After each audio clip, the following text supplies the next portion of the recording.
two first-half defensive errors meant that Wimborne ended the season here at Bartercard Cuthbury Stadium with a 2-1 defeat to a very strong Didcot town, who just missed out on the playoffs this season.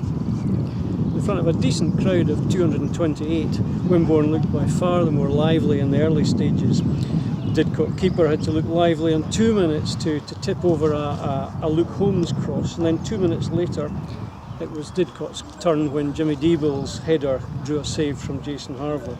A lively start here at Cuthbury. But it was 90% Wimborne in the early stages. Lovely play on the right hand side from Sam Griffin when he headed forward a pass and then went and caught it, but his cross came to nothing. Wimborne well on top at this stage. James Stocco had a chance on 16 minutes when he headed over from a Sam Griffin corner, but just 2 minutes later the visitors took the lead. A headed pass back was intercepted by that man John Mills, the league's top scorer. He took the ball round Jason before tucking it tidily into the net. 1-0 to the visitors, very much against the run of play. But that old adage of goals change games came into play there, and from that point on Didcot were a lot more confident, and the play was a lot more even. Still Wimborne on top though. A great ball from Franklin Clark on the inside left channel in 22 minutes gave Mark Gamble a chance, but his volleyed shot just found the side net. And then just after the half hour it was Didcot who doubled their lead. A through ball, pass back again fell to John Mills, and the ball broke to him after a challenge with Jason Harville, and he stuck the ball in the net. 2-0 to Didcot. And it could have been worse as they struck the post just after the half hour mark, just a minute later.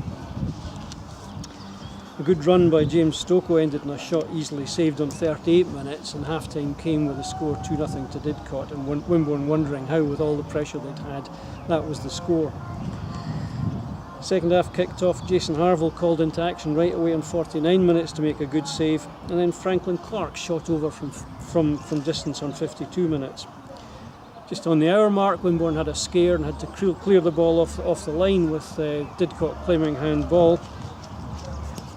And Steve Cuss changed it around. He'd gone with a back three to begin with, and but now he brought Matt Kemble on for Luke Stone, and Adam Costello, who missed out from the starting lineup because he was working late today, he came on for Luke Holmes. And 12 minutes later, on 75 minutes, Wimborne got back in the game with a cracking header from James Stocco from a very good Ian Oliver cross.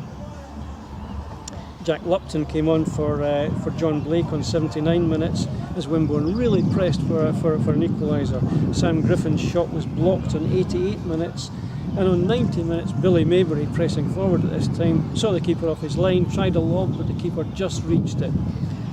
The referee blew his whistle. It was 2-1 to the visitors, and a really good game, no end of season fare here. Played Didcot twice this season, and they've been a very good team each time, so absolutely no disgrace for Wimborne today. And the match ended with Steve Cuss taking his Wimborne lads round the pitch here to the applause of the home fans after what's been a good season. Highest points total ever in this league, and lots to look forward to for next season. Next up for the Magpies, well, no more games, but a week today, on the 2nd of May, we've got the presentation evening in the clubhouse. You're all welcome. Come along and hear Ken Stewart sum up the season, and hear him give out the prizes, and hear Steve Cuss say what he thinks of the season and hand out his manager's awards as well. Hope to see you there. I'm joined by Steve after today's final game of the season, where Wimborne went down 2-1 to Didcot here at Cuthbury. Steve, it was two defensive errors in the first half that cost us, didn't it? Yeah, it was a shame that, because I thought for 20 minutes we absolutely dominated the game. They never really got anywhere near our goal, apart from one header that I talked about to the team at half time. But we really were on the front foot and looked really good and dominant in play. But obviously it's a short back pass they got in and scored, and kind of changed the game. Then we've talked a lot about getting that first go in games, and of course another error then saw us 2-0 down at half time. But it was pretty much hard on the players, that was, because I thought our performance in the first half was excellent. Goals change matches though, don't they? I mean, we were completely dominant until that first one, and then either that gave them confidence or it knocked ours a little bit. Yeah, it gave them a bit of confidence. I think it worked the reverse for the second half as well, because I thought that they probably shaded the second half. were seeing out the game very well, and then all of a sudden we get a goal, and anything could have happened then in the last 5 or 10 minutes when we were pushing forward, and there was a couple of little half chances there. So yeah, goals are, they change games, are so important, and it's vital. But I've got to say full credit to the players, because the last few weeks we've scored some late goals.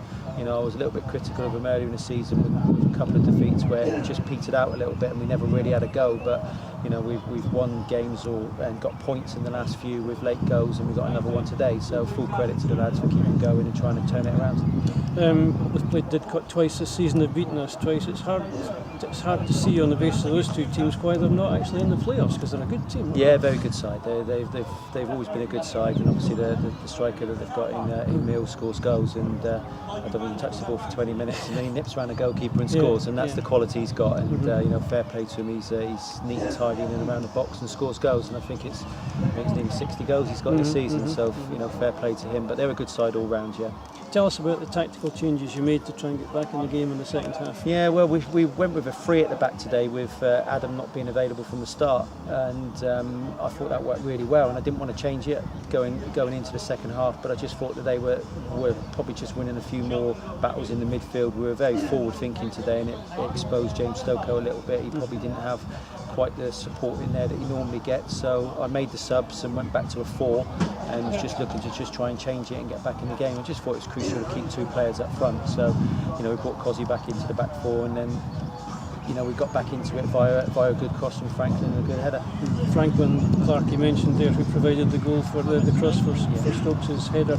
He had another cracking game wide left, didn't he? Yeah, he kind of sparks us off a little bit, much the same way as John Blake does with his energy and his tackle. John will go and tackle somebody and spark around the team, and I think Franklin's energy and his drive and his willingness to go and press the ball kind of rubs off on everybody, and he's been terrific since he's been back with us, and a real presence in that midfield role. So hopefully we can build on that and be even better next season. No, I thought it was a cracking game though. I mean, Didcot a very good team. We ran them very close and we were on top at the end there, so absolutely nothing to be ashamed of. A good performance by the lads. It was a good game. I thought 2 teams that were trying to play it the right way, and it looked good. It wasn't a typical end of season game. It just peaked out a little bit. We were really trying to get something out of it. Definitely. So that's the end of this season, and a very creditable finish for us, highest we've ever done in terms of points.